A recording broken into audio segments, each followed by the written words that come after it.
High, আমি ইথিকা। Story বুকের একটা পাতে তোমাদের সবাইকে মিষ্টি আমন্ত্রণ। আজ সানডে সকালে আমার ড্রয়িং ক্লাস ছিল। যত কালারই করাই না কেন, মোম রঙের প্রতি একটু বেশিই ভালোবাসা। ওরা যখনই নতুন রং নিয়ে আসে আমি একটু খুলে দেখি। এই কি রিংটা ব্রতি আমার জন্য কাস্টমাইজ করে আমাকে গিফট করেছে। আমার তো এটা দারুণ পছন্দ হয়েছে। আর এটা হয়েছে আমার নতুন হবি। আমার একটা ফ্রেন্ড আমাকে শেখাচ্ছে আর আমি বাড়িতে সেটাই প্র্যাকটিস করছিলাম। আর মা আজ লাঞ্চে বানিয়েছিল ফ্রাইড রাইস আর চিকেন কষা। মায়ের হাতের এই ফ্রাইড রাইস আর চিকেন কষাটা তো দারুণ খেতে হয়। এত দেখে টেস্টি লাগছিল, খেতেও দারুণ হয়েছিল। আর খেয়ে এসে একটু শুয়েছি, তখনই পৃথা আমাকে ডাকছে, দিদি তোমার জন্য একটা গিফট এনেছি।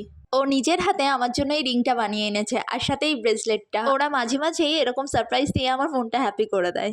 আর রাতে তো আমার মোমো খাওয়ার জন্য প্রচণ্ড ক্রেভিং হচ্ছিল, তো আমি ভাইকে বললাম চল একটু মোমো খেয়ে আসি। আর ও আমার সাথে যাওয়ার জন্য সবসময় রেডিই থাকে।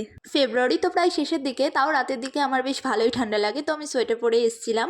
আর আমাদের এখানে নতুন একটা দোকান ওপেন হয়েছে, তো সেখান থেকেই আমরা ফিশ ফ্রাই আর চিকেন চিজ বল টাইপসের কিছু একটা নিয়েছিলাম। আর তারপর নিয়েছিলাম এক প্লেট গরম গরম মোমো।